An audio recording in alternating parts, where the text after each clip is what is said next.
Subscribe करें हमारा YouTube channel, bell icon को क्लिक करना ना भूलें, जिससे आगे आने वाले सभी यूट्यूब अपडेट्स, वीडियोस, नोटिफिकेशंस आपको मिलते रहें।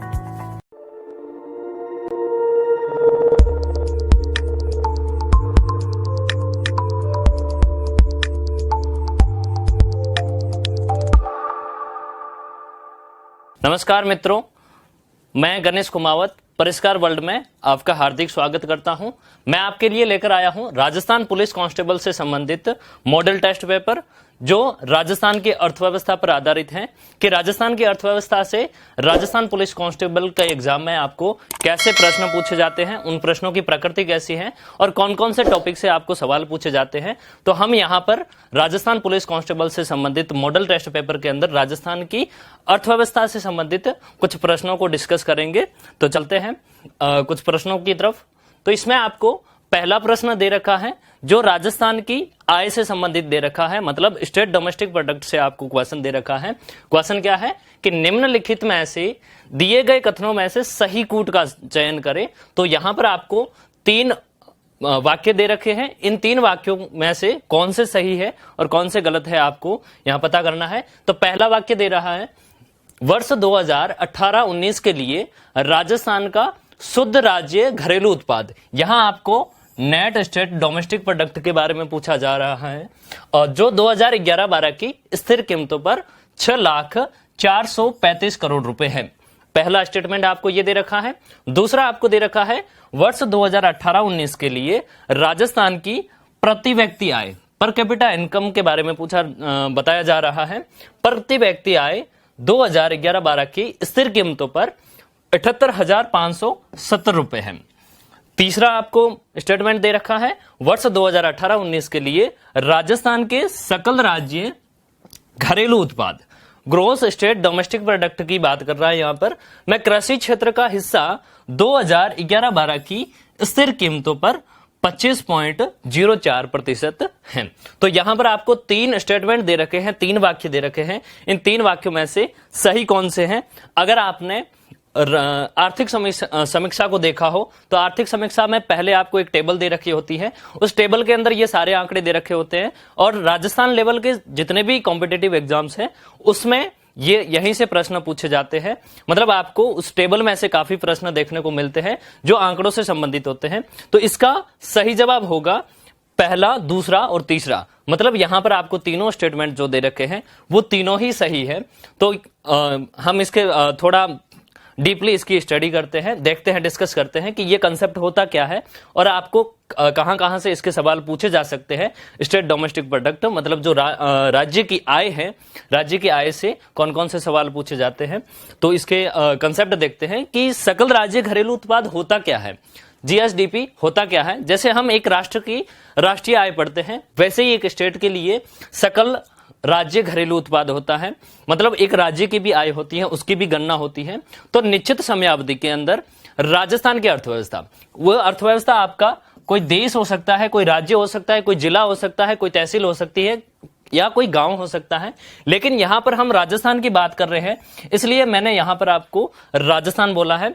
तो राजस्थान की अर्थव्यवस्था में उत्पादन के साधन, जो उत्पादन करने वाले जो विभिन्न प्रकार के साधन हैं, वो सभी साधन मिलकर अंतिम वस्तुओं और सेवाओं के बाजार मूल्य का योग होता है।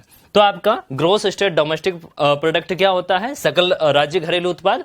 निश्चित समयावधि में राजस्थान की अर्थव्यवस्था या कोई भी अर्थव्यवस्था में उत्पादन के साधनों द्वारा अंतिम वस्तुओं और सेवाओं के बाजार मूल्य का जब हम योग करते हैं तो हमारे पास में जो भी वैल्यू प्राप्त होती है वो वैल्यू क्या होती है? आपकी जीएसडीपी होती है, सकल राज्य घरेलू उत्पाद।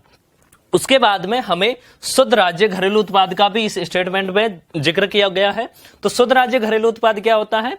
जीएसडीपी, जिसमें आपकी जो मशीनें चलती है या फिर इस तरह का डेप्रिसिएशन होता है, मूल्यह्रास होता है, मशीनों को रिपेयर करवाना, इस तरह के जो खर्चे होते हैं उन खर्चों को अगर निकाल दिया जाए, मतलब जो अनप्रोडक्टिव एक्सपेंसेस होते हैं जिनको हम कह सकते हैं कि अनुत्पादकीय खर्चे, ऐसे खर्चों को अगर निकाल दिया जाए तो उसके बाद में जो हमारे पास में वैल्यू बचती है उसको हम शुद्ध राज्य घरेलू उत्पाद बोलते हैं, जिसको नेट स्टेट डोमेस्टिक प्रोडक्ट बोला जाता है। तो जीएसडीपी में से जो हमने उत्पादन के विभिन्न साधनों द्वारा जो अंतिम वस्तुओं और सेवाओं का उत्पादन किया गया और उसका बाजार मूल्य लेकर उसका योग किया गया, तो उस योग में से जब हम मूल्यह्रास को घटाते हैं, इसको इंग्लिश में डेप्रिसिएशन बोलते हैं, डेप्रिसिएशन को निकाला जाता है, उसके बाद में हमारे पास में जो वैल्यू प्राप्त होती है उसको हम शुद्ध राज्य घरेलू उत्पाद बोलते हैं। एक तीसरे स्टेटमेंट में आपको, दूसरे स्टेटमेंट में आपको दे रखा है कि प्रति व्यक्ति आय क्या होती है। प्रति व्यक्ति आय का आंकड़ा दे रखा है वहां पर। तो प्रति व्यक्ति आय, जैसे हम राष्ट्रीय आय होती है तो राष्ट्रीय स्तर पर हमें प्रति व्यक्ति आय निकालनी होती है, तो हम क्या करते हैं कि राष्ट्रीय आय जो नेट नेशनल प्रोडक्ट होता है उसको हम टोटल जनसंख्या से, हमारी जो कुल जनसंख्या है उससे भाग देते हैं, तो हमारे पास में प्रति व्यक्ति आय आती है। वैसे ही राजस्थान की अर्थव्यवस्था की जो ग्रॉस स्टेट डोमेस्टिक प्रोडक्ट, इसको जब हम सिंप्लीफाई करते हैं, आगे सॉल्व करते हैं, इसमें से डेप्रिसिएशन निकाला जाता है, इसमें टैक्सेस वगैरह निकाल के हमारे पास में इसकी जो शुद्ध राज्य आय बचती है, उस शुद्ध राज्य आय को राजस्थान की कुल जनसंख्या से अगर हम विभाजित करेंगे तो हमारे पास में राजस्थान की प्रति व्यक्ति आय आ जाएगी। तो इससे संबंधित आपके आर्थिक समीक्षा के अंदर बहुत सारी चीजें दे रखी है जो आपके राजस्थान लेवल के हर एक एग्जाम के लिए महत्वपूर्ण होती है। तो इसके हम कुछ आंकड़े देखते हैं कि हमारी जीएसडीपी कितनी है, एनएसडीपी कितनी है और पर कैपिटा इनकम कितनी है। और इसको हमेशा आप ध्यान रखना कि 2011-12 की स्थिर कीमतों पर भी मापा जाता है, और इसके साथ साथ जो हमारी करंट प्राइसेस हैं, जिसको हम प्रचलित कीमतें बोलते हैं, प्रचलित कीमतों पर भी मापा जाता है। तो 2011-12 की स्थिर कीमतों पर क्यों मापा जाता है, तो इसके पीछे कारण यह है कि जो राष्ट्रीय उत्पादन है वो राष्ट्रीय उत्पादन दो तरीकों से बढ़ता है। एक तो अगर कीमत स्तर में वृद्धि होती है उस वजह से बढ़ जाता है, और दूसरा इसका बढ़ने का तरीका है कि गुड्स एंड सर्विसेज, जो वस्तुएं और सेवाएं हैं, उसका वास्तव में उत्पादन बढ़ता है। तो यहां पर 2011-12 की स्थिर कीमतों पर, मतलब 2011-12 के अंदर इन्हीं जो आपके जीडीपी को कैलकुलेट करने के लिए जितनी भी चीजों को लिया जाता है, उन चीजों की 2011-12 के अंदर कीमतें क्या थी, उसके आधार पर इसको कैलकुलेट किया जाता है। तो इससे हम पता कर सकें कि वास्तव में हमारी ग्रोथ रेट क्या है, वास्तव में हमारी जीडीपी कितनी बड़ी है, तो हमें पता लगाया जा सके, और उसके साथ साथ इन्फ्लेशन को भी हम यहां पर दूर करते हैं। तो इसमें आपको डेटा दे रखा है कि सकल राज्य घरेलू उत्पाद जीएसडीपी है जो 2018-19 के अंदर कितनी थी और 2019-20 के अंदर कितनी हो गई, और 2018-19 से 19-20 के अंदर इसकी ग्रोथ रेट क्या रही। तो जैसा कि आपको दिख रहा है, तो जीएसडीपी हमारी 2018-19 के अंदर 6,77,428 करोड़, ये आंकड़े आपको करोड़ रुपए में दे रखे हैं। जो राजस्थान की आय से संबंधित जितने भी आंकड़े हैं आपको करोड़ में दे रखे हैं, और जहां पर भी आपको टेबल बनी हुई दिखती है उसके ऊपर ये चीज लिखी हुई रहती है कि आंकड़े आपको किस में दे रखे हैं। तो हमारी 2018-19 के अंदर जीएसडीपी कितनी थी, 6,77,428 करोड़। उसके बाद में 19-20 के अंदर ये आपके एडवांस एस्टिमेट दिए गए हैं, क्योंकि एस्टिमेट 3 तरीके के एस्टिमेट है जो इसके अंदर रहते हैं, बजट के अंदर भी आते हैं, तो उनको वापस रिवाइज्ड एस्टिमेट्स तक वेट करना पड़ता है, क्योंकि हो सकता हो इसमें कुछ फेरबदल हो जाए। तो ये 2018-19 से 19-20 के अंदर बढ़कर कितनी हो गई, 7,11,627 करोड़। तो ये आपकी जीडीपी के आंकड़े एज इट इज पूछे जाते हैं, ग्रॉस स्टेट डोमेस्टिक प्रोडक्ट के एज इट इज आंकड़े आपको राजस्थान लेवल के कॉम्पिटेटिव एग्जाम्स के अंदर पूछे जाते हैं। तो इनकी ग्रोथ रेट क्या रही, 5.05%। उसके बाद में आपको दे रखा है शुद्ध राज्य घरेलू उत्पाद का आंकड़ा दे रखा है, NSDP net state domestic product कितना था। तो 2018-19 के अंदर ये 6,435 करोड़, जो आपके पहले प्रश्न के अंदर स्टेटमेंट के अंदर ये चीज दे रखी है कि 18-19 के लिए हमारी एनएसडीपी 2011-12 की स्थिर कीमतों पर कितनी थी। तो यहां पर आपको यहां जवाब ऑप्शन में वो जो चीज लिखी हुई है वहां आंकड़ा दे रखा है, वो आंकड़ा इससे मैच हो रहा है, मतलब ये आपका सही है, वो स्टेटमेंट सही है। 6,435 करोड़ रुपए जो 2019-20 के अंदर बढ़कर 6,30,695 करोड़ हो गई, और इसकी जो ग्रोथ रेट है, वृद्धि दर है 5.04% रही। शुद्ध राज्य घरेलू उत्पाद के आंकड़ों के बाद में हम बात करते हैं प्रति व्यक्ति आय की। तो प्रति व्यक्ति आय के लिए जो आंकड़े आपको दे रखे हैं वो करोड़ में ना देकर रुपए के अंदर ये आंकड़े दे रखे हैं। तो यहां पर आपको जो प्रति व्यक्ति, एक व्यक्ति की आय कितनी है, तो 18-19 के अंदर 78,570 रुपए थी, वो 19-20 के अंदर एडवांस एस्टिमेट में बढ़कर कितनी हो गई, 81,355 रुपए। तो ये आपकी प्रति व्यक्ति आय की औसतन एक व्यक्ति कितनी आय प्राप्त करता है, तो उसका एवरेज निकाला जाता है। और इन 2 सालों के दौरान इसमें वृद्धि दर कितनी रही, तो 3.54%। तो आपको यहां पर प्रति व्यक्ति आय से संबंधित डेटा दे रखा है। इसके बाद हम आगे बढ़ते हैं। तो यहां पर आपको अर्थव्यवस्था के विभिन्न क्षेत्र दे रखे हैं। तो अर्थव्यवस्था के विभिन्न क्षेत्र और उनका ग्रोस स्टेट डोमेस्टिक प्रोडक्ट के अंदर कितना हिस्सा है 2011-12 की स्थिर कीमतों पर। मतलब आपकी जो जीएसडीपी है, कैलकुलेट हमने पिछली स्लाइड में देखी, तो उसके जो आंकड़े हैं वो किसके समीशन से बने हैं कि अर्थव्यवस्था के विभिन्न क्षेत्र हैं, 3 तरीके के क्षेत्र होते हैं। तो अर्थव्यवस्था को 3 क्षेत्रों में विभाजित किया जाता है। पहला है आपका कृषि क्षेत्र, एग्रीकल्चर सेक्टर, दूसरा है आपका उद्योग क्षेत्र जिसको इंडस्ट्रियल सेक्टर बोलते हैं, और तीसरा आपका है सेवा क्षेत्र या सर्विस सेक्टर। तो ये आपको डेटा दे रखा है कृषि क्षेत्र का, उद्योग क्षेत्र का और सेवा क्षेत्र का, जो 2018-19 के अंदर प्रतिशत के अंदर डेटा दे रखा है। तो 2018-19 के अंदर 25.04% है हिस्सेदारी थी ग्रोस स्टेट डोमेस्टिक प्रोडक्ट के अंदर कृषि क्षेत्र की, जो 2019-20 के अंदर मात्र थोड़ी सी बढ़कर एडवांस एस्टिमेट में हमारे पास में कितनी आई है, ये 25.19%। मतलब थोड़ा सा 0.15 परसेंटेज पॉइंट है जो इंक्रीज हुआ है। उसके बाद में उद्योग क्षेत्र की लेते हैं। तो उद्योग क्षेत्र की हिस्सेदारी जीएसडीपी में, ग्रोस स्टेट डोमेस्टिक प्रोडक्ट मतलब सकल राज्य घरेलू उत्पाद में, इसकी उद्योग क्षेत्र की हिस्सेदारी 31.59% है, जो आपके 2019-20 के अंदर बढ़कर कितनी हो गई, 30.67%। तो हम यहां पर देख रहे हैं कि 2018-19 के अंदर ये पहले से ज्यादा थी, लेकिन इसमें है जो आप बता सकते हो, यहां पर सीधा ये आंकड़ा बता रहा है कि इसमें इसकी ग्रोथ रेट है जो डाउन हुई है, या इसकी जो हिस्सेदारी थी उद्योग क्षेत्र की ग्रोस स्टेट डोमेस्टिक प्रोडक्ट के अंदर वो कम हुई है। उसके बाद में सेवा क्षेत्र है। तो सेवा क्षेत्र के लिए 2018-19 के अंदर इसकी हिस्सेदारी 43.37% थी, जो 19-20 के अंदर ये बढ़कर 44.14% हो गई। तो यहां पर आपको पता चल गया हो गया कि जीएसडीपी के अंदर अलग अलग क्षेत्रों की कितनी हिस्सेदारी है, ये मिलकर आपकी है जो 100% के बराबर होती है। तो ये अर्थव्यवस्था के 3 मेन क्षेत्र है, मुख्य क्षेत्र है। इन मुख्य क्षेत्रों का अलग अलग यहां पर आपको डेटा दे रखा है, इनकी हिस्सेदारी के डेटा दे रखे हैं कि अर्थव्यवस्था के विभिन्न क्षेत्रों की हिस्सेदारी कितनी है जीएसडीपी के अंदर 2011-12 की स्थिर कीमतों पर। उसके बाद में हम दूसरे क्वेश्चन पर आते हैं, उससे संबंधित उसके टॉपिक्स पर डिस्कस करेंगे। तो दूसरा क्वेश्चन है, आपको दे रखा है कि वर्ष 2018-19 के लिए 2011-12 की स्थिर कीमतों पर राजस्थान का सकल राज्य घरेलू उत्पाद कितना है। पीछे आपको दे रखा था शुद्ध राज्य घरेलू उत्पाद, जो स्टेटमेंट के अंदर दे रखा था, लेकिन इसमें क्या दे रखा है, इसमें आपको 2011-12 की स्थिर कीमतों पर राजस्थान का सकल राज्य घरेलू उत्पाद दे रखा है, ग्रोस स्टेट डोमेस्टिक प्रोडक्ट दे रखा है। तो अगर आपने पिछली स्लाइड के अंदर ध्यान दिया हो तो आपको इसका सही उत्तर मालूम होगा। तो इसमें दे रखा है 6,77,428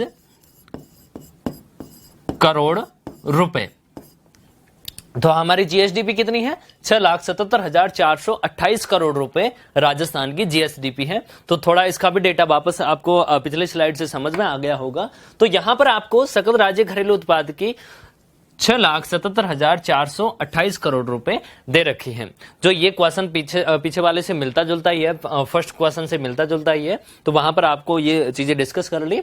तो यहां से आपको ये टेबल के डेटा है, ये आपको अच्छे से पढ़ने हैं। यहां से सीधे क्वेश्चन आपके आते हैं, या तो कभी जीएसडीपी के बारे में पूछ लिया जाता है, या एनएसडीपी के बारे में पूछ लिया जाता है, या पर कैपिटा इनकम के बारे में पूछ लिया जाता है, और ग्रोथ रेट भी पूछी जाती है कभी कभी। तो ये आंकड़े आपको दे रखे होते हैं, उन आंकड़ों में कंफ्यूज नहीं होना है, कंफ्यूज ना होकर उनके सही उत्तर देने हैं। और इतना ध्यान रखना कि 2011-12 की स्थिर कीमतों पर भी ये आंकड़े दे रखे होते हैं और प्रचलित मूल्यों पर भी दे रखे हैं। मतलब जो जिस वर्ष के लिए एनएसडीपी, जीएसडीपी और पर कैपिटा इनकम के आंकड़े कैलकुलेट किए जा रहे हैं, उसी वर्ष की प्राइसेस को अगर इंक्लूड किया जाए उसमें, तो वहां हम बता सकते हैं कि वो है जो डेटा करंट प्राइसेस पर होता है। तो हम इससे आगे तीसरे क्वेश्चन को डिस्कस करते हैं। तीसरा क्वेश्चन आपको दे रखा है कि जनगणना 2011 के अनुसार राजस्थान में जनसंख्या से संबंधित कौन सा कथन असत्य है। यहां पर आपको 2011 की जनगणना के अनुसार सवाल पूछा गया है। अभी 2021 के अंदर जनगणना लगभग आपके कंप्लीट हो जाएगी, जनगणना चल रही है, तो वो उसके डेटा है जो अभी तक नहीं हुए हैं, रिलीज नहीं हुए हैं, अभी तक गणना चल रही है। तो जनगणना 2011 से संबंधित 2018 में पुलिस कांस्टेबल का जो पेपर हुआ था, उसमें भी कई सारे सवाल पूछे गए थे, जो आपके 2-2 शिफ्ट में 2 दिन एग्जाम हुए थे, उसमें भी पूछे गए थे। तो उनकी प्रकृति के हिसाब से ही हमने पेपर सेट किया है और देखा है कि ऐसे क्वेश्चन भी आ सकते हैं। तो इसमें आपको पहला ऑप्शन दे रखा है कि न्यूनतम साक्षरता दर जालोर जिले में दर्ज की गई। दूसरा क्या दे रखा है आपको, महिलाओं और पुरुषों की साक्षरता दरों का अंतर कितना है, 27.6%। और आगे दे रखा है सर्वाधिक जनसंख्या घनत्व की दृष्टि से भरतपुर जिला दूसरे स्थान पर रहा है।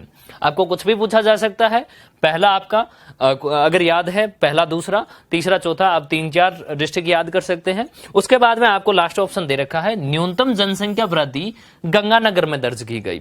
तो यहां आपको 4 ऑप्शन दे रखे हैं, चारों में से 2011 की जनगणना के अनुसार कौन से स्टेटमेंट राजस्थान की पॉपुलेशन से रिलेटेड असत्य है, असत्य कथन है। तो यहां पर आपको बी ऑप्शन दे रखा है कि महिलाओं और पुरुषों की साक्षरता दरों का अंतर कितना है, 27.6% न होकर 27.01% है। ठीक है, हम आगे डिस्कस करेंगे। तो यहां पर न्यूनतम साक्षरता दर वाला जिला भी यहां पर जालोर जिला है, जिसकी साक्षरता दर राजस्थान में सबसे कम है। और यहां पर आपको दे रखा है जनसंख्या घनत्व की दृष्टि से पहले स्थान पर जयपुर है और दूसरे स्थान पर आपको भरतपुर दे रखा है। तो ये भी आपका स्टेटमेंट सही है। और तीसरा जो आपका लास्ट ऑप्शन दे रखा है न्यूनतम जनसंख्या वृद्धि जो गंगानगर के अंदर दर्ज की गई, और हाईएस्ट जनसंख्या वृद्धि दर है जो आपके बाड़मेर में दर्ज की गई। ये लगभग आपके 10% के बराबर है, 10% के बराबर है। तो इसके हम कुछ एनालिसिस करते हैं इस पूरे क्वेश्चन को, और इससे रिलेटेड कुछ फैक्ट है 2011 की जो पॉपुलेशन सेंसस है उससे रिलेटेड कुछ फैक्ट देखते हैं। तो एक्चुअल में पहले आपका ऑप्शन पहला दे रखा था, साक्षरता दर से संबंधित दे रखा था।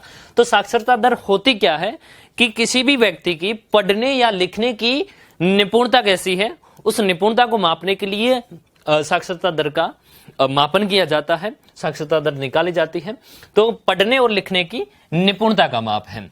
तो अब हम 2011 की जनगणना के कुछ तथ्य देखेंगे यहाँ पर। तो राजस्थान की साक्षरता दर ओवरऑल, तो पूरे राजस्थान स्टेट की साक्षरता दर कितनी है, जो 66.10% है, जो आपको दिख रहा होगा 66.10% है। और साक्षरता दर की दृष्टि से भारत के अंदर राजस्थान का कौन सा स्थान है, तो यहां पर आपको दे रखा है 26वें स्थान पर है। तो यहां इस आंकड़े से आप अंदाजा लगा सकते हैं कि हमारे भारत के जितने भी राज्य हैं उसमें हमारा नंबर कितना है, 26वां स्थान है, राजस्थान का 26वां स्थान है। तो साक्षरता दर की दृष्टि से या शैक्षणिक दृष्टि से हम कह सकते हैं कि हम दूसरे राज्यों से थोड़े पिछड़े हुए हैं। तो यहां पर आपको दूसरे फैक्ट भी पूछे जाते हैं, जैसा अभी मैंने क्वेश्चन के अंदर स्टेटमेंट में दे रखा था कि सर्वाधिक साक्षरता दर वाला जिले कौन कौन से हैं। तो सबसे ज्यादा राजस्थान के अंदर साक्षरता दर कोटा जिले की है जो 76.6% है। उसके बाद में जयपुर जिले की है जो 75.5% है। तो आपको ये दो चीजें याद रखनी है कि राजस्थान के अंदर ऐसे कौन से दो जिले हैं जिनकी साक्षरता दर सर्वाधिक है, पहले और दूसरे स्थान पर है। तो पहले स्थान पर है जो आपकी कोटा है, दूसरे स्थान पर आपके साक्षरता दर की दृष्टि से जयपुर है। तो यहां पर न्यूनतम साक्षरता दर वाले जिले भी दे रखे हैं। तो पहला इसमें आपको जालोर, जो सबसे कम, राजस्थान के अंदर सबसे कम साक्षरता दर है जालोर जिले की है, जो 54.9% है। उसके बाद में इससे जस्ट ऊपर आपका सिरोही आता है, जो पीछे से दूसरे नंबर पर है। सिरोही जिले की साक्षरता दर 55.3% है। तो साक्षरता दर की दृष्टि से कौन कौन से जिले आपके सर्वाधिक साक्षरता वाले हैं और कौन कौन से न्यूनतम साक्षरता दर वाले हैं, तो ये हमने ये चीज देखी। इससे आगे हम और फैक्ट देखते हैं इसके। तो राजस्थान की पुरुष साक्षरता दर, यहां पर आपको कई बार महिला साक्षरता दर पर प्रश्न पूछा जाता है। तो महिला साक्षरता पर बहुत ही अधिक हर एग्जाम में, लगभग आपके हर एग्जाम में महिला साक्षरता से संबंधित प्रश्न पूछा जाता है। वो चाहे राजस्थान की अर्थव्यवस्था से संबंधित हो या भारतीय अर्थव्यवस्था से संबंधित हो। जनगणना में आपकी राजस्थान की जनगणना से और भारत की जनगणना से भी क्वेश्चन पूछे जाते हैं। तो आपको ये पता होना चाहिए कि हमारे राजस्थान की पुरुष साक्षरता दर, पीछे हमने पढ़ा था कि ओवरऑल पूरे राजस्थान की ओवरऑल पुरुष और महिला दोनों को मिलाकर साक्षरता दर कितनी है। और अब सिर्फ और सिर्फ पुरुषों में अगर देखा जाए तो पुरुष कितने पढ़े लिखे हैं, तो यहां पर आप देखते हो कि 79.2% है जो हमारी मेल लिटरेसी रेट है। और यहां पर वुमेन लिटरेसी रेट क्या है, फीमेल लिटरेसी रेट आपको दे रखी है 52.1%। तो यहां पर आपको पता चल गया होगा कि राजस्थान की ओवरऑल पुरुष साक्षरता 79.2% है और महिला साक्षरता दर आपकी 52.1% है।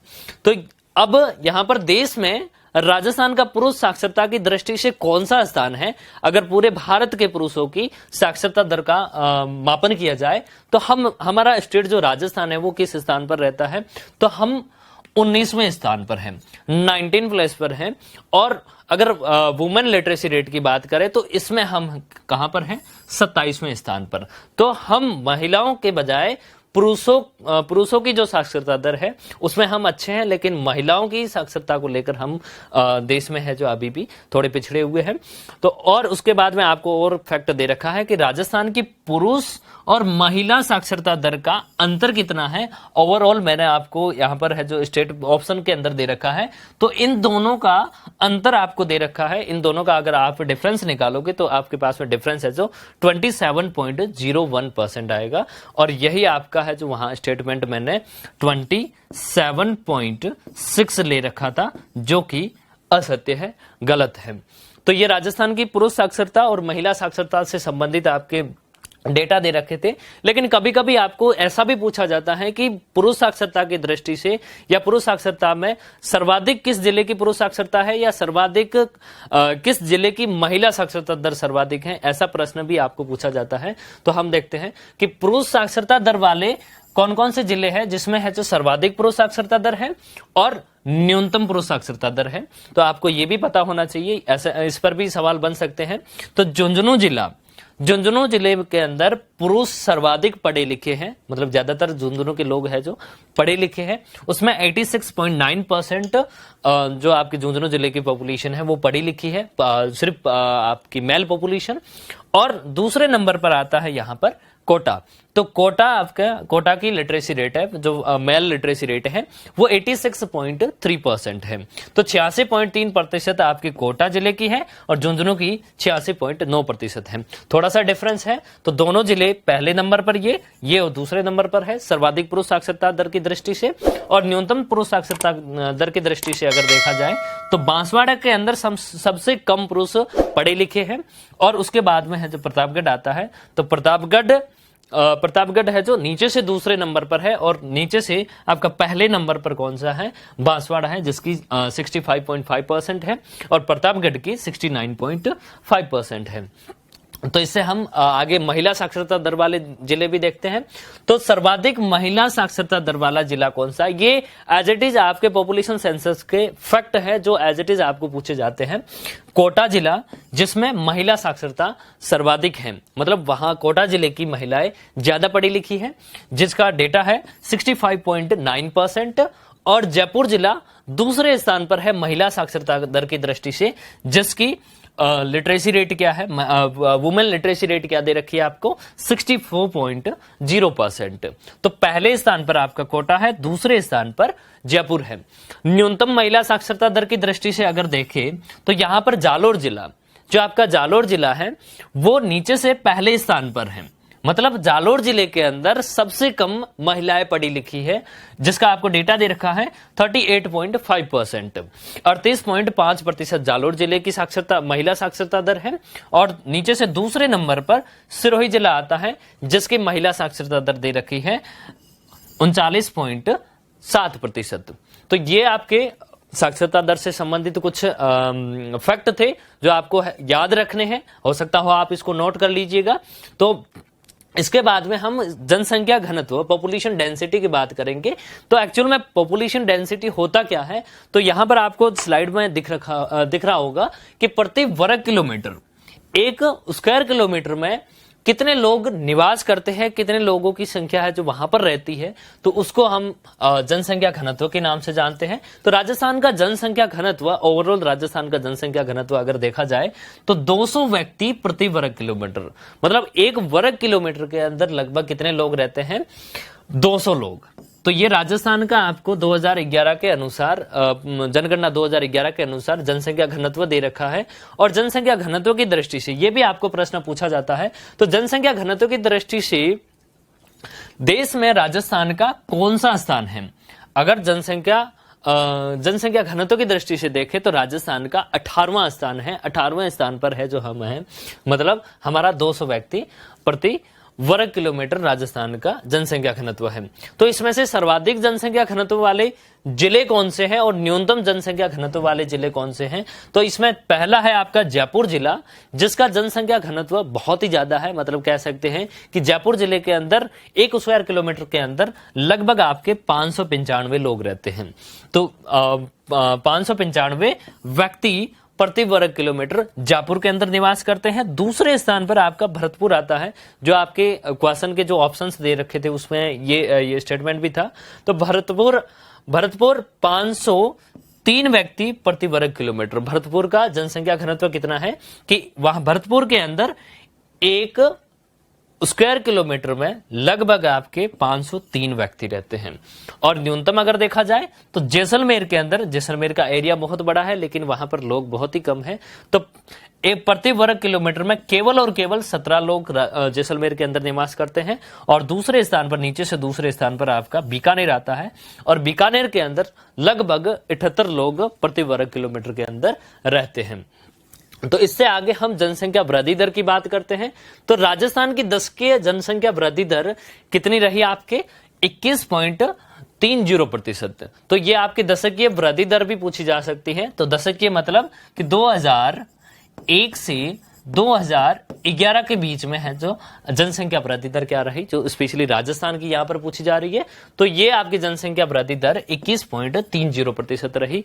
तो यहां पर आपको क्वेश्चन के अंदर एक स्टेटमेंट दे रखा था, स्टेटमेंट में लिख रखा था कि न्यूनतम जनसंख्या वृद्धि दर वाला जिला कौन सा है, गंगानगर है, जो आपका सत्य कथन था वहां पर। तो ये सर्वाधिक जनसंख्या वृद्धि दर वाला जिला, मतलब सबसे ज्यादा वृद्धि दर राजस्थान के अंदर किस जिले की रही, तो बाड़मेर की रही। बाड़मेर का डेटा दे रखा है 32.50%। मतलब राजस्थान के अंदर बाड़मेर जिले के अंदर पॉपुलेशन तेज गति से बढ़ रही है, इसका मोमेंटम काफी है, जो हाई है, राजस्थान में सर्वाधिक है। और दूसरा है आपको दे रखा है न्यूनतम जनसंख्या वृद्धि दर वाला जिला। तो न्यूनतम जनसंख्या वृद्धि दर वाला जिला गंगानगर है, जिसकी 10%, जो आपकी ओनली 10% यहां पर पॉपुलेशन ग्रोथ रेट है गंगानगर की। तो हम आपको पता चल गया होगा कि पॉपुलेशन सेंसस 2011 से संबंधित किस तरह के फैक्ट आपको पूछे जा सकते हैं। तो मैंने यहां पर पूरी कोशिश की है कि आपको जो भी फैक्ट है वो इस क्वेश्चन को एनालाइज करते टाइम आपको पूरे फैक्ट बताए जाए, ताकि आपको एक मॉडल टेस्ट पेपर के साथ साथ में उसका पूरा एनालिसिस करके बताया जा सके और इसके साथ साथ में आपके कंसेप्ट भी क्लियर हो। तो इसके बाद में हम आगे वाले सवाल पर आते हैं। आगे वाला क्वेश्चन आपको दे रखा है कि निम्न में से राजस्थान में सर्वाधिक व न्यूनतम लिंगानुपात वाले जिले कौन से हैं। ये भी आपके पॉपुलेशन सेंसस से संबंधित क्वेश्चन दे रखा है। तो आपको यहां पर सही ऑप्शन चूज करना होगा। तो पहला दे रखा है डूंगरपुर जैसलमेर, राजसमंद धौलपुर, धौलपुर और जैसलमेर, और डूंगरपुर और धौलपुर। तो इसमें से कौन से दो जिले हैं, दो जिलों का कॉम्बिनेशन है जो आपके सर्वाधिक और न्यूनतम लिंगानुपात को बताते हैं। तो यहां पर आपको जो कॉम्बिनेशन दे रखा है डी ऑप्शन के अंदर, डूंगरपुर और धौलपुर, ये दोनों जिले। तो डूंगरपुर के अंदर लिंगानुपात सर्वाधिक है, लेकिन आपका धौलपुर के अंदर सबसे कम लिंगानुपात है। सेक्स रेशियो होता क्या है, तो सेक्स रेशियो की अगर बात करें तो प्रति 1000 पुरुषों पर, मतलब अगर 1000 पुरुषों पर महिलाओं की संख्या कितनी है, अगर इस तरीके से हमें माप किया जाए तो हमारे पास में क्या आ जाता है, लिंगानुपात आ जाता है। मतलब प्रति 1000 पुरुषों पर महिलाओं की संख्या कितनी है। तो ये महिलाओं की संख्या अगर देखी जाए राजस्थान के लिए तो लगभग 1000 पुरुषों पर राजस्थान के अंदर 928 महिलाएं हैं। मतलब आपकी राजस्थान का लिंगानुपात की दृष्टि से 21वां स्थान है। तो यहां पर मैन और वुमेन का रेशियो बराबर नहीं है, अनइक्वल है। और अनइक्वल कितना है कि 928 वुमेन्स है जो ऑन पर 1000 मेंस। तो यहां पर 1000 पुरुषों पर 928 महिलाएं दे रखा है। इसके बाद में लिंगानुपात की दृष्टि से हम देश के अंदर 21वें स्थान पर है, राजस्थान 21वें स्थान पर है। तो यहां पर इससे संबंधित आपके जिलों से संबंधित कुछ फैक्ट पूछे जा सकते हैं। तो सर्वाधिक लिंगानुपात वाला जिला आपको दे रखा है वो आपका डूंगरपुर है। डूंगरपुर के अंदर लगभग, इसको आप मैं इक्वल ही कहूंगा, जो आपके 1000 के बराबर तो नहीं है, लेकिन बड़े डेटा के रूप में अगर देखा जाए तो ये लगभग है जो बराबर है पूरी ओवरऑल पॉपुलेशन के तौर पर देखें तो डूंगरपुर के अंदर लगभग 1000 पुरुषों पर कितनी महिलाएं हैं, 994 महिलाएं हैं। दूसरे नंबर पर आपका राजसमंद आता है, तो यहां पर 990 महिलाएं प्रति 1000 पुरुषों पर है। तो ये फर्स्ट एंड ये सेकंड नंबर पर है सर्वाधिक लिंगानुपात की दृष्टि से। और दूसरा आपका न्यूनतम लिंगानुपात की दृष्टि से अगर बात करें तो यहां पर धौलपुर आपका 846 दे रखा है, 846 वुमेन्स ऑन पर 1000 मेंस। तो धौलपुर नीचे से आपका फर्स्ट नंबर पर है, सबसे कम धौलपुर के अंदर है लिंगानुपात दे रखा है। और उसके बाद में आपका जैसलमेर है। तो जैसलमेर में भी प्रति 1000 पुरुषों पर महिलाओं की संख्या काफी कम है, उससे भी कम है जो आपकी धौलपुर की है। तो 852 वुमेन्स ऑन पर 1000 मैन। तो यहां पर आपको सेक्स रेशियो से रिलेटेड आपके कुछ कंसेप्ट थे, कुछ डेटाज थे जो मैंने यहां पर आपको बताए। तो यहां पर ये लिंगानुपात से संबंधित भी आपको सवाल पूछा जा सकता है। तो अगला क्वेश्चन आपको दे रखा है कि निम्न में से कौन से खनिजों के उत्पादन में राजस्थान देश में एकाधिकार रखता है। मतलब एकमात्र राजस्थान ही ऐसा राज्य है जो इन खनिजों का उत्पादन करता है। तो इसमें आपको ऑप्शन दे रखा है सीसा व जस्ता एस्क एंड वोलेस्टोनाइट। दूसरा दे रखा है सीसा व जस्ता एस्क, जिप्सम, वोलेस्टोनाइट, संगमरमर या फिर जिप्सम एंड मैग्नीज। तो इसका आपका सही जवाब होगा सीसा व जस्ता एस्क और वोलेस्टोनाइट। तो राजस्थान इन दो यहां पर जितने आपको ऑप्शन दे रखे हैं इसमें से सीसा, जस्ता एस्क और वोलेस्टोनाइट के उत्पादन में एकाधिकार रखता है। मतलब भारत के अंदर लगभग इसका उत्पादन आपका राजस्थान राज्य ही करता है। तो एक आपको पूछा जाता है एकाधिकार वाले खनिज कौन से हैं, और दूसरा आपको पूछा जाता है ऐसे खनिज जिनके उत्पादन में राजस्थान अग्रणी, जो आपके लीडिंग स्टेट्स में रहता है। तो उसमें आपका ये खनिज दे रखे हैं, मैं आपको बता देता हूं कि राजस्थान मुख्यतः एकमात्र उत्पादन करता है जो किन किन खनिजों में है। तो यहां पर आपको दे रखा है सीसा व जस्ता अयस्क, दूसरा दे रखा है सेलिनाइट, तीसरा आपको दे रखा है वोलेस्टोनाइट और चौथा आपको दे रखा है जेस्पर। तो ये ऐसे खनिज हैं जिनके उत्पादन में एकमात्र उत्पादन करता हमारा राजस्थान राज्य ही है। तो ऐसे खनिज जिनके उत्पादन में राजस्थान अग्रणी राज्य है, मतलब ज्यादातर उसका उत्पादन राजस्थान राज्य में ही होता है, लेकिन उसके साथ साथ में कुछ दूसरे स्टेट्स है, दूसरे राज्य भी उसका उत्पादन करते हैं। तो ऐसे कौन कौन से खनिज है, तो सीमेंट व स्टील ग्रेड चूना पत्थर है, इसका उत्पादन राजस्थान भी करता है, लेकिन अधिकांश मात्रा में इसका उत्पादन सिर्फ और सिर्फ राजस्थान के अंदर होता है। और बाकी वाले दूसरे राज्य है जो इसकी थोड़ी थोड़ी मात्रा में उत्पादन करते हैं। और जिप्सम हो गया, रॉक फॉस्फेट हो गया, और साबुन बनाने वाला जो पत्थर है जो सॉप स्टोन है, इसका उत्पादन भी राजस्थान बड़ी मात्रा में करता है। और संगमरमर का उत्पादन भी राजस्थान के अंदर होता है। राजसमंद संगमरमर के लिए प्रसिद्ध है। तो यहां पर आपने देखा कि ये जो खनिज है जिसका उत्पादन अधिकांश मात्रा में, या फिर कह सकते हैं कि पूरा का पूरा उत्पादन सिर्फ और सिर्फ राजस्थान ही करता है। और ये ऐसे खनिज है जिनका उत्पादन राजस्थान, तो अधिकांश मात्रा में राजस्थान ही करता है। छठा क्वेश्चन दे रखा है, तो छठे क्वेश्चन के ये ऑप्शन दे रखे हैं, इसमें से आपका कौन सा सही जवाब होगा? तो इसका सही जवाब होगा Rajasthan state mines and minerals limited, RSMML, Rajasthan state mines and minerals limited, जो राजस्थान के अंदर अधात्विक खनिजों के उत्पादन और मार्केटिंग का कार्य करता है। तो RSMML और DMG और RICO क्या है, तो इसको भी हम इसके साथ साथ में देखते हैं। तो इसमें आपको Rajasthan state mines and minerals limited की स्थापना अक्टूबर 30, 1974 के अंदर इसकी स्थापना की गई। और ये राजस्थान का सार्वजनिक उपक्रम है और औद्योगिक खनिजों के, जो राजस्थान के अंदर ऐसे खनिज जो औद्योगिक इकाइयों के लिए प्रयोग किए जाते हैं, औद्योगिक इकाइयों में उपयोग किए जाते हैं, ऐसे औद्योगिक खनिजों के विपणन, इसकी मार्केटिंग करने के साथ साथ में इसकी माइनिंग का कार्य प्राथमिकता से करता है, प्रायोरिटी बेसिस पर यह काम करता है। और इसका उद्देश्य क्या है? खनिजों के खनन में लागत प्रभावी तकनीकी नवाचार करना, मतलब ऐसी ऐसी टेक्नोलॉजी को डेवलप करना जो कॉस्ट इफेक्टिव हो, मतलब कह सकते हैं कि कॉस्ट को रिड्यूस कर सके, कॉस्ट को कम कर सके, लागत को कम कर सके और खनिज आधारित परियोजनाओं में विविधता लाते हैं। ठीक है, तो ये दो तरह के उद्देश्य है इसको स्थापित करने के साथ साथ इसके उद्देश्य सेट किए गए। और इसका मुख्यालय कहां पर है? जयपुर के अंदर है। तो इससे आगे हम देखते हैं खान और भूविज्ञान निदेशालय, directorate of mines and geology, ये क्या काम करता है? इसका मुख्यालय उदयपुर के अंदर है और इसका काम है कि राज्य में खनिज संसाधनों की खोज करना, इसकी डिस्कवरी, इसका डेवलपमेंट, इसका विकास करना और इसका प्रशासन, इसके उद्देश्य से इस निदेशालय की स्थापना की गई। तो राजस्थान के अंदर इस खान व भूविज्ञान निदेशालय को उदयपुर के अंदर स्थापित किया गया ताकि खनिजों की खोज कर सके, उनका विकास कर सके और उनके प्रशासन को नियंत्रित कर सके या उसका प्रशासन कर सके। इसके बाद में आपको RICO का ऑप्शन दे रखा है इसमें।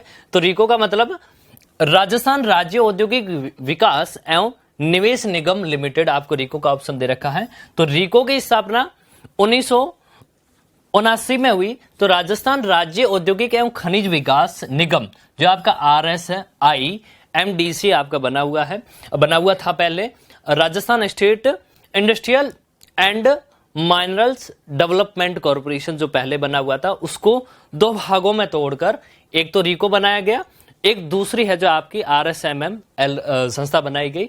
तो दोनों कॉर्पोरेशन को अलग अलग बनाया गया और RICO के पास में सिर्फ और सिर्फ औद्योगिकीकरण से संबंधित इसको काम दिया गया और माइंस मिनरल से रिलेटेड जो कार्य है वो आपके RSMML को दिया गया। तो RICO राज्य में औद्योगिकीकरण के विकास को बढ़ावा देने वाली राजस्थान के अंदर शीर्षस्थ संस्था है और यह राज्य में औद्योगिक क्षेत्र के विकास के साथ साथ, मतलब औद्योगिक क्षेत्रों के विकास के साथ साथ में RICO ये कार्य करता है कि राजस्थान के अलग अलग क्षेत्रों में जहां पर भी इसको अपॉर्चुनिटी दिखती है और कुछ ऐसे क्षेत्र दिखते हैं जहां पर उनको लोगों को रोजगार देना बनता है और कहीं पर भी ऐसे संसाधन मिलते हैं जिनके आधार पर हम उद्योग स्थापित कर सकते हैं, तो ऐसे क्षेत्रों को औद्योगिक क्षेत्र बनाने में RICO सहायता करता है। और अलग अलग अवधि की परियोजनाओं के लिए जो बड़ी बड़ी कंपनियां अलग अलग अवधि की परियोजनाएं जो आपके शॉर्ट टर्म के लिए, मिड टर्म के लिए या लॉन्ग टर्म के लिए जो आपके परियोजनाएं शुरू की जाती हैं, उनके लिए वित्तीय जरूरतों को पूरा करता है, मतलब उनको परियोजनाओं के आधार पर लोन भी देता है। और इसका मुख्यालय कहां पर है? जयपुर के अंदर है। तो आपने RICO को देखा, तो आपके ये तीनों ऑप्शन दे रखे हैं, तो तीनों ऑप्शन में से इसका राइट ऑप्शन होगा आपका फर्स्ट। तो आगे वाला क्वेश्चन हम देखते हैं। तो आगे वाला क्वेश्चन दे रखा है राजस्थान में कृषि क्षेत्र के लिए कौन सा कथन असत्य है? यहां पर आपको गलत कथन को चूज करना है। तो पहला ऑप्शन आपको दे रखा है कि कृषि राजस्थान के लोगों का क्या है? मुख्य व्यवसाय है। दूसरा आपको दे रखा है 18-19 के लिए सकल राज्य वर्धित मूल्य में कृषि क्षेत्र का हिस्सा 2011-12 की स्थिर कीमतों पर कितना है? 25.04%, जो हमने फर्स्ट क्वेश्चन के टाइम जो इसको एनालाइज किया था, इसको देखा था। और वर्ष 2018-19 के लिए खाद्यान्नों का उत्पादन 231.25 लाख टन रहा। उसके बाद में आपको दे रखा है जीरो बजट प्राकृतिक खेती की पायलट प्रोजेक्ट पर शुरुआत 2018-19 में 2 जिलों में की गई। तो यहां पर आपको असत्य कथन चुनना है। तो इसका असत्य कथन है आपका डी, मतलब जीरो बजट प्राकृतिक खेती की पायलट प्रोजेक्ट पर शुरुआत है जो 18-19 में की गई या इसके बाद में की गई, तो ये आपका गलत कथन है। यहां पर 18-19 में ना करके इसको राजस्थान सरकार का 2019-20 का बजट है उसमें इसकी शुरुआत की गई, और ये 2 जिलों में ना होकर 3 जिलों में इसकी शुरुआत की गई। पायलट प्रोजेक्ट बेसिस पर इसको शुरुआत की गई। तो पहला आपका ऑप्शन सही है। यहाँ पर कृषि राजस्थान के लोगों का मुख्य व्यवसाय है। हम आगे देखेंगे कैसे है ये मुख्य व्यवसाय। दूसरा आपको ऑप्शन दे रखा है कि 18-19 के लिए ग्रॉस स्टेट वैल्यू एडेड जो आपका दे रखा है उसमें इसकी हिस्सेदारी कितनी है, 25.04% है। ये भी आपका सही जवाब है। और वर्ष 2018-19 के लिए खाद्यान्नों का उत्पादन 231.25 लाख टन रहा, ये भी आपका सही है। तो हम देखते हैं राजस्थान के लोगों का मुख्य व्यवसाय कृषि कैसे है, क्योंकि अगर 2011 की जनगणना के अनुसार देखें तो लगभग हमारी कार्यशील जनसंख्या में से 62.1%, मतलब उसमें से 45.6% तो कृषक थे और 16.5% जो कृषक ना होकर खेतों में काम करते थे, मजदूरी करते थे और उनको है जो डेली बेसिस पर वेजेस मिलती थी। तो उसके आधार पर 16.5% वो खेती और मजदूर और 45.6% कृषक मिलकर लगभग आपका 62.1% होता है। तो लगभग 50% से भी ज्यादा, मतलब आपके 62.1% पॉपुलेशन है जो एग्रीकल्चर सेक्टर के अंदर लगी हुई थी, कृषि कार्यों के अंदर लगी हुई थी। तो इस आधार पर हम बता सकते हैं कि मुख्य व्यवसाय है राजस्थान के लोगों का मुख्य व्यवसाय क्या है, कृषि है। इससे आगे आपका अर्थव्यवस्था के अलग अलग क्षेत्र दे रखे हैं। दूसरा आपको स्टेटमेंट दे रखा था, इसमें ऑप्शन दे रखा था कि कृषि क्षेत्र का हिस्सा कितना है जीएसडीपी के अंदर।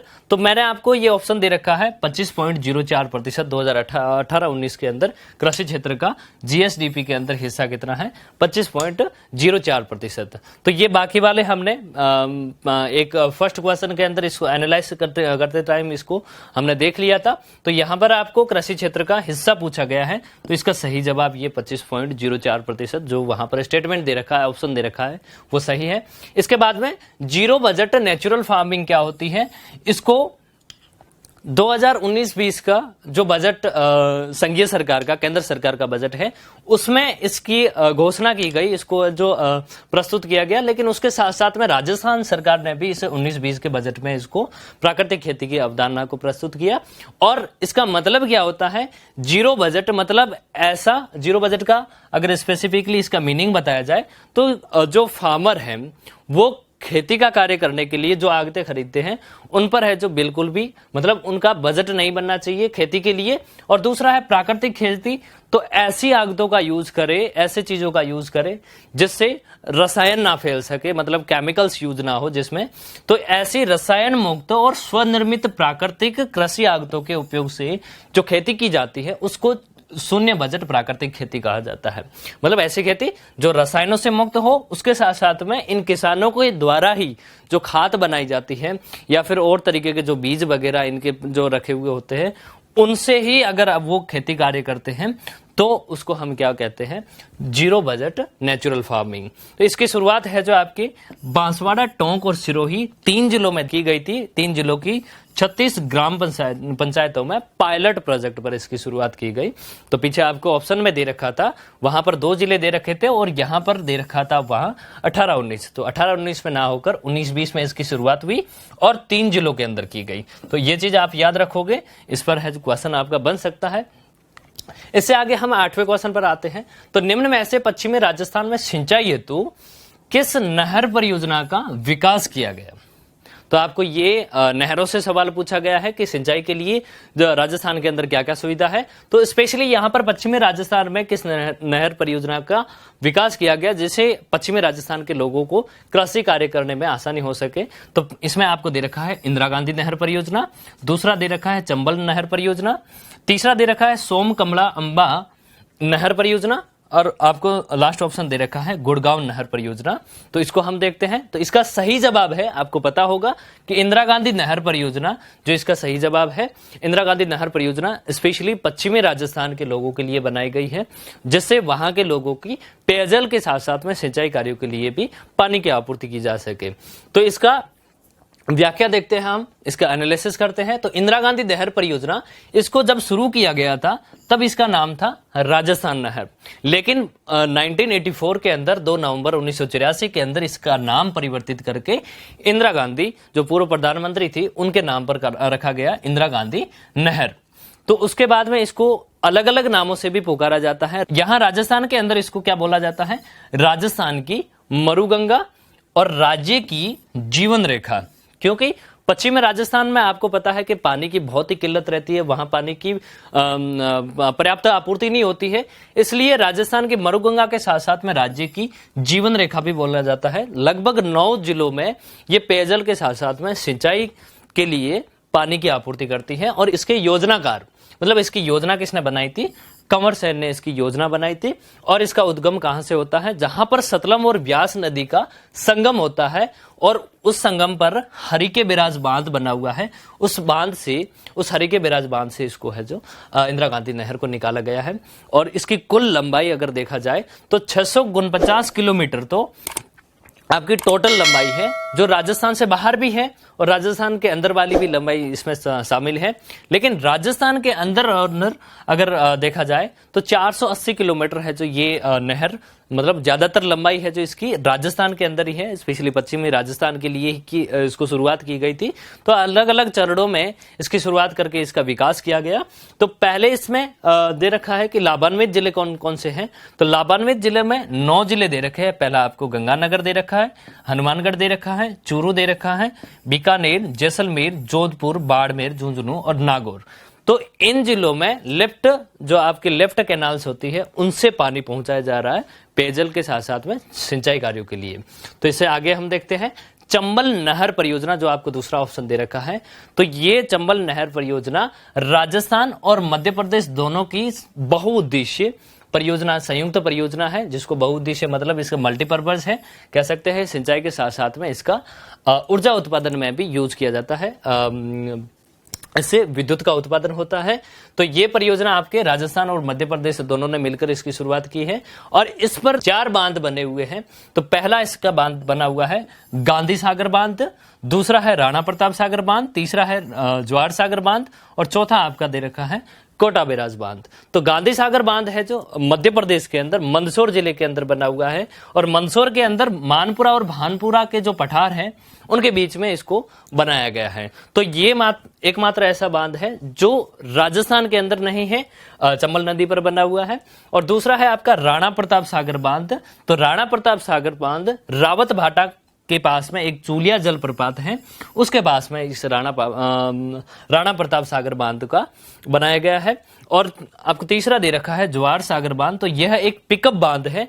पिकअप बांध मतलब पानी को पिक करने के लिए इसका प्रयोग, पानी को पिक करने के लिए इसको बनाया गया और ये कोटा के अंदर ही बोरावास में बना हुआ है। और नीचे आपको चौथा दे रखा है कोटा बैराज बांध, ये भी कोटा के अंदर बनाया गया है। और कोटा बैराज बांध का स्पेशली सिर्फ और सिर्फ सिंचाई के लिए इसका उपयोग किया जाता है। तो आपको तीसरा ऑप्शन दे रखा था सोम कमला अंबा नहर परियोजना, जो सोम नदी पर डूंगरपुर जिले में है। ठीक है, तो सोम कमला अंबा नहर परियोजना डूंगरपुर जिले में है।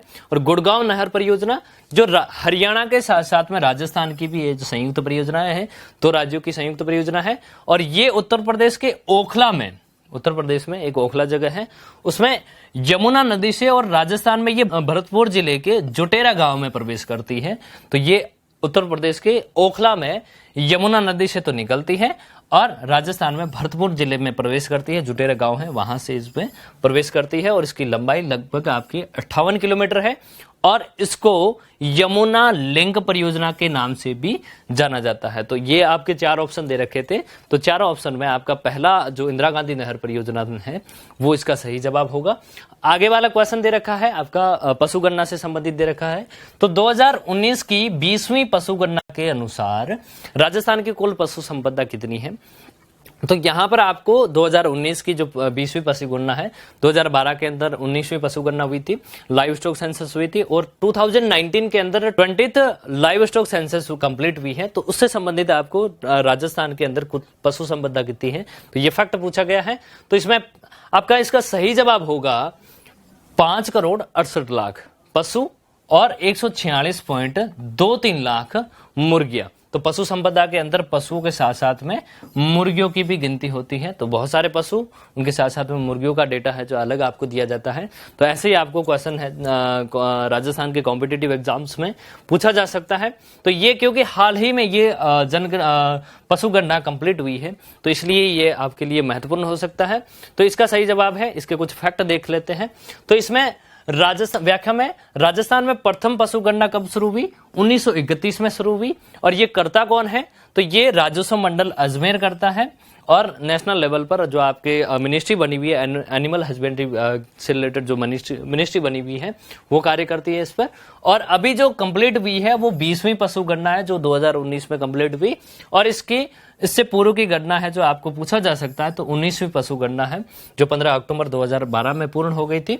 और इसके बीच में हर साल 5 साल में होती है, लेकिन इस बार 2012 के बाद वह 2019 में हुई। तो हो सकता हो कोई प्रशासनिक कारण इसके लिए जिम्मेदार हो। तो हर 5 साल में, प्रति 5 वर्ष में इसकी गणना होती है। पशुधन और मुर्गियां 2012 में कितनी थी और 2019 में ये बढ़िया घटकर कितनी हो गई?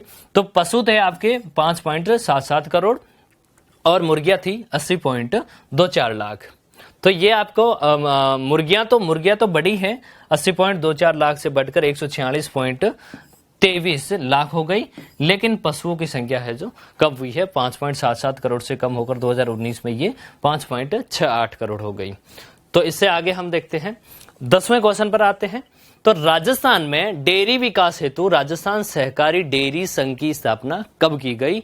मतलब राजस्थान के अंदर मिल्क प्रोडक्शन का कार्य जो एक अथॉरिटी बनी हुई है डेयरी विकास के लिए, कि डेयरी विकास से संबंधित, डेयरी विकास के लिए जो राजस्थान सरकार अलग अलग कार्यक्रम लाती है उनको इम्प्लीमेंट करना, और उसके साथ साथ में मिल्क प्रोडक्शन का कार्य कौन कंट्रोल करता है? तो ये राजस्थान सहकारी डेयरी संघ है।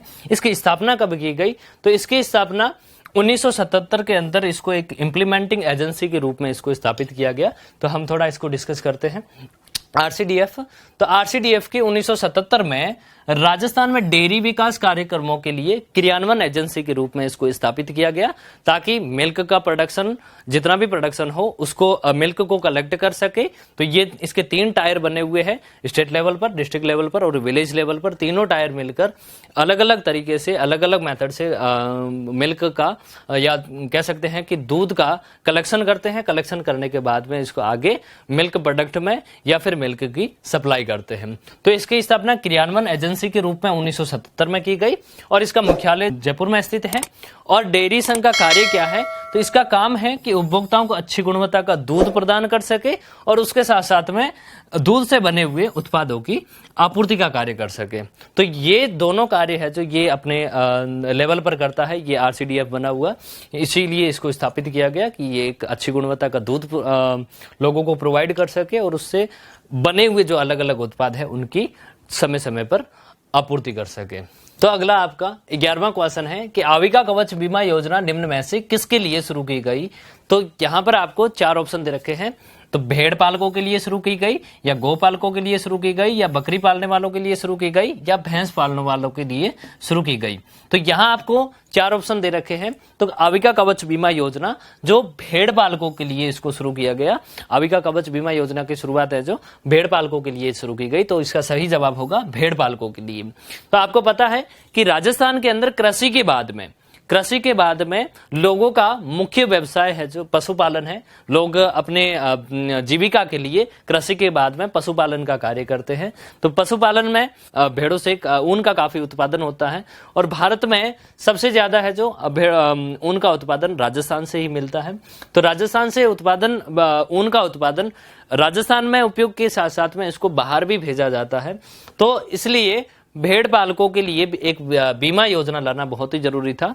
इसलिए सरकार ने इसको मार्च 2017 के अंदर आविका कवच बीमा योजना के नाम से इसकी भेड़ पालकों के लिए शुरुआत की, क्योंकि राजस्थान के अंदर बहुत सारे भेड़ पालक ऐसे हैं जिनको भेड़ों की मृत्यु होने पर, किसी न किसी बीमारी की वजह से भेड़ों की मृत्यु हो जाती है और भेड़ों के मरने से इनको काफी नुकसान होता है। तो इस नुकसान से बचाने के लिए इनका बीमा किया जाता है ताकि वापस इनकी मरने के बाद में रिकवरी हो सके और वो दूसरी भेड़ों को बीमार होने से बचा सके। तो इसको 2004 में शुरू किया गया था, लेकिन 2008 में किसी कारणों से बंद कर दिया गया। वापस मार्च 2017 में राजस्थान सरकार ने इसको वापस भेड़ पालकों के लिए स्टार्ट किया। और इस बीमा योजना के अंदर SC ST अनुसूचित जाति जनजाति और BPL भेड़ पालकों के लिए जो अपने भेड़ों पर बीमा किया जाता है, उस बीमा प्रीमियम पर 80% अनुदान दिया जाएगा और सामान्य भेड़ पालक हैं उनको 70% अनुदान दिया जाएगा। तो ये आपकी योजना स्पेशली भेड़ पालकों के लिए शुरू की गई और इसमें जो सामान्य भेड़ पालक हैं उनके लिए सिर्फ और सिर्फ 70% है, लेकिन आपके SC ST और BPL फैमिलीज हैं उनके लिए ये 80% है। तो इससे आगे हम अगला सवाल देखते हैं। तो 12वां क्वेश्चन आपको दे रखा है कि निम्नलिखित में से राजस्थान का कौन सा जिला सूती वस्त्र उद्योग का प्रमुख केंद्र है। तो ये आपको 12वां क्वेश्चन दे रखा है। इस 12वां क्वेश्चन में पहला आपको दे रखा है अलवर, कोटा, भीलवाड़ा या जयपुर। तो सूती वस्त्र उद्योग का केंद्र कौन सा है? तो सूती वस्त्र उद्योग का केंद्र भीलवाड़ा है। भीलवाड़ा के अंदर सूती वस्त्र का काफी टेक्सटाइल इंडस्ट्रीज बहुत ज्यादा है और टेक्सटाइल जो इंडस्ट्रियल यूनिट्स है ये भीलवाड़ा के अंदर कपड़े का सबसे ज्यादा, सूती कपड़े का सबसे ज्यादा उत्पादन करती है। तो इसके हम कुछ फैक्ट देखते हैं। तो भीलवाड़ा को सूती वस्त्र उद्योग केंद्र भी बोला जाता है, इसका प्रमुख केंद्र है। और ये राजस्थान का मैनचेस्टर भी बोला जाता है इसको। और दूसरा आपको दे रखा है कोटा का। तो कोटा में बहुत सारी ऐसी इंजीनियरिंग से रिलेटेड, मशीनरी से रिलेटेड ऐसी इंडस्ट्रियल यूनिट्स लगी हुई है, इसलिए राजस्थान की औद्योगिक नगरी है जो कोटा को बोला जाता है। और आपको ऑप्शन दे रखा था भिवाड़ी, अलवर। जो अलवर के अंदर भिवाड़ी है, उस भिवाड़ी को राजस्थान का नवीन मैनचेस्टर भी बोला जाता है। और अलवर के अंदर मध्यम और बृहद औद्योगिक इकाइयों की, मीडियम और लार्ज इंडस्ट्रियल यूनिट्स है जो यहाँ पर बहुत ज्यादा है। तो इस दृष्टि से ये सबसे बड़ा जिला है राजस्थान में अलवर जिला है जो सबसे बड़ा है। किस दृष्टि से? मध्यम एवं बृहद औद्योगिक इकाइयों की दृष्टि से। और आपको जयपुर दे रखा है। तो राजस्थान का सबसे बड़ा औद्योगिक नगर है ये आपका जयपुर, और सबसे छोटा औद्योगिक नगर है जो आपका करौली है। तो यहाँ पर आपकी बड़ी बड़ी इंडस्ट्रीज भी है जयपुर में, छोटी इंडस्ट्रीज भी है और आपकी मिड साइज की भी इंडस्ट्रीज है। लेकिन मिड साइज के साथ साथ में बड़ी बड़ी इंडस्ट्रीज यहाँ पर आपको स्मॉल इंडस्ट्रीज या टीनी या कॉटेज इंडस्ट्रीज आपको अलवर के अंदर देखने को नहीं मिलेगी, लेकिन मध्यम और बृहद इंडस्ट्रियल यूनिट्स यहाँ पर बहुत ज्यादा है।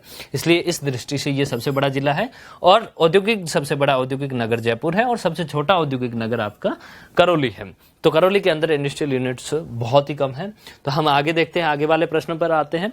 तो राजस्थान में प्राकृतिक गैस पर आधारित, जो आपके ऊर्जा संसाधनों में से दिया गया है कि प्राकृतिक गैस पर आधारित विद्युत संयंत्र कहां लगाया गया है।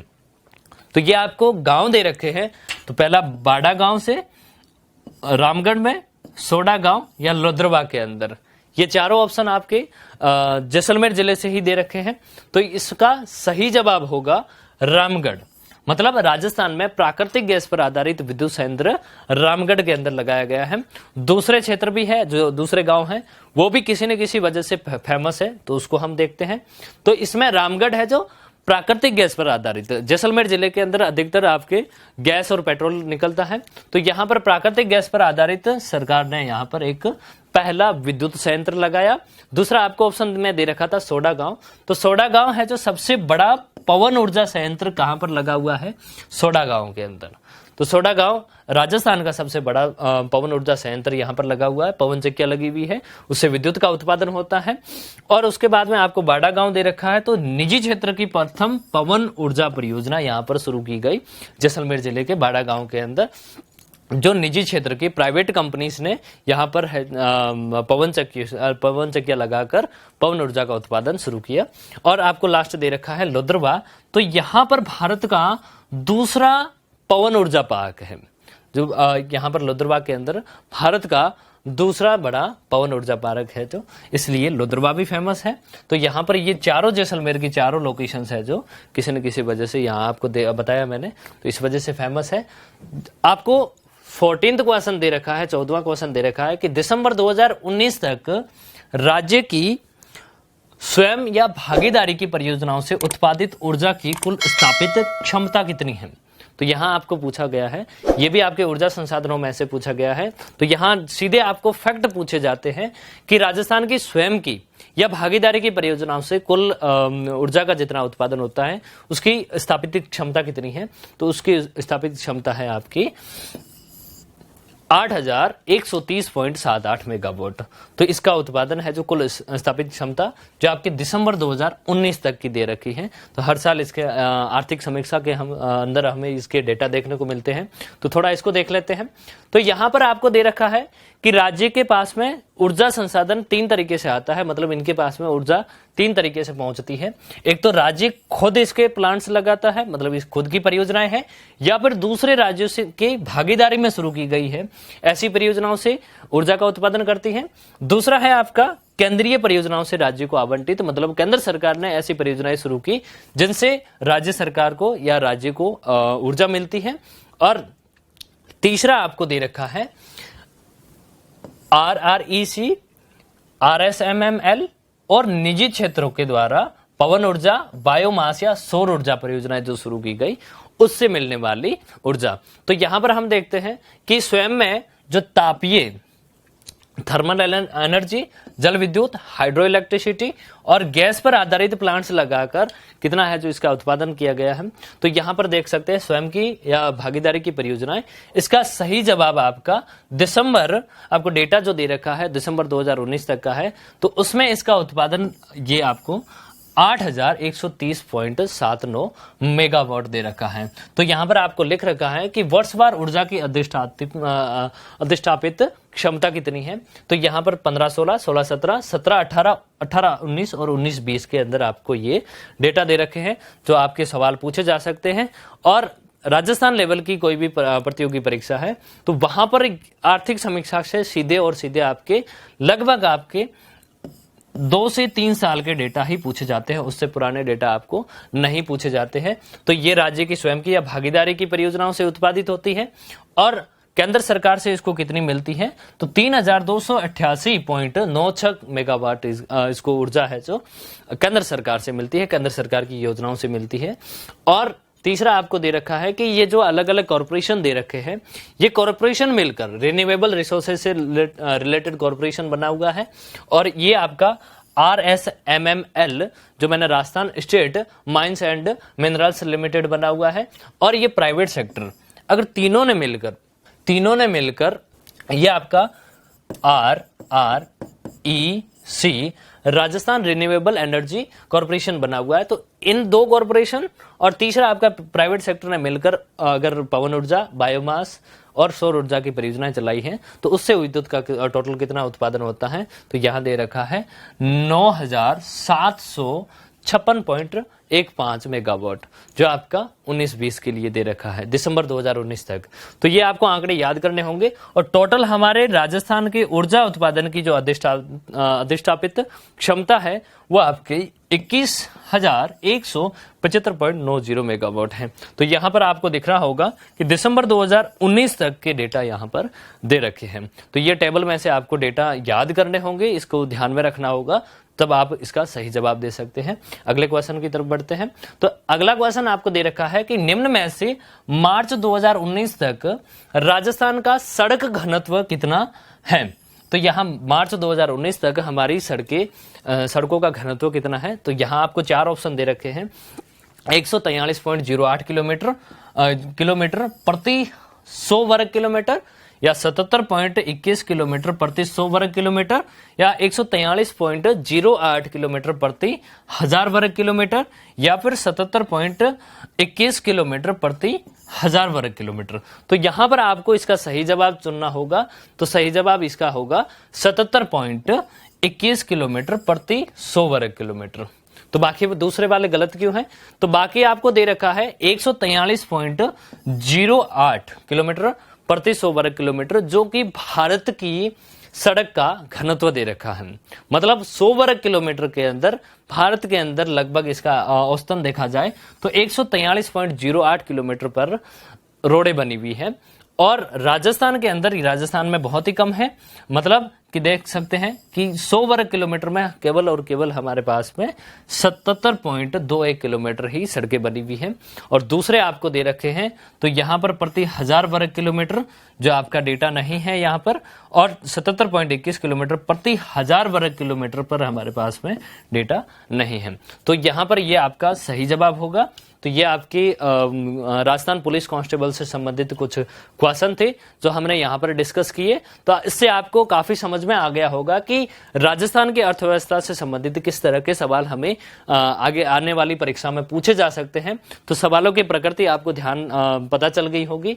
तो मैं इसके लिए आपको प्रेफर करूंगा कि आप आर्थिक समीक्षा को उठा के देखें। आर्थिक समीक्षा से सीधे प्रश्न आपको पूछे जाते हैं। तो आर्थिक समीक्षा इसमें है जो काफी आपको डेटा से रिलेटेड हेल्प करेगी। तो हमने यहाँ पर राजस्थान पुलिस कांस्टेबल से संबंधित कुछ प्रश्नों को देखा। तो यहाँ पर मॉडल टेस्ट पेपर फर्स्ट जो हमने किस किस कोर्सेज के जारी कर दिए हैं, जो आपको यहाँ टेंटेटिव डेट दे रखी है, तो उससे संबंधित हम यहाँ पर बता देते हैं कि राजस्थान हाईकोर्ट के कोर्स के लिए हमने मार्च 2 से मार्च 4 के बीच में यूट्यूब पर इसकी मॉडल टेस्ट पेपर का एनालिसिस हमने अपलोड कर दिया है। रीट लेवल फर्स्ट का अपलोड कर दिया है, रीट लेवल सेकंड का भी अपलोड कर दिया है, जो आपके मार्च 9 तक है जो हमें अपलोड करना था। तो लगभग ये आपके मॉडल टेस्ट पेपर अपलोड हो चुके हैं। और कांस्टेबल का आपके मार्च 5 से मार्च 8 के बीच में है जो इसको अपलोड करना है। तो ये भी आपका कांस्टेबल वाला आप यूट्यूब पर एक्सेस कर सकते हैं। और पटवार के लिए भी आपको मार्च 13 तक या कुछ अपलोड हो गए होंगे और मार्च 13 तक आपको मिल जाएंगे। तो ये आपका हमारा रिलीजिंग डेट है, ये कोर्सेज है। तो आप इन कोर्सेज को ले सकते हैं और इन मॉडल टेस्ट पेपर को एंजॉय कर सकते हैं। तो ये हमारा शेड्यूल आपने देखा। तो अलग अलग कोर्सेज के मॉडल टेस्ट पेपर हमने यूट्यूब पर डाले हैं। तो ये कांस्टेबल वाला भी आपके अपलोड हो जाएगा। धन्यवाद।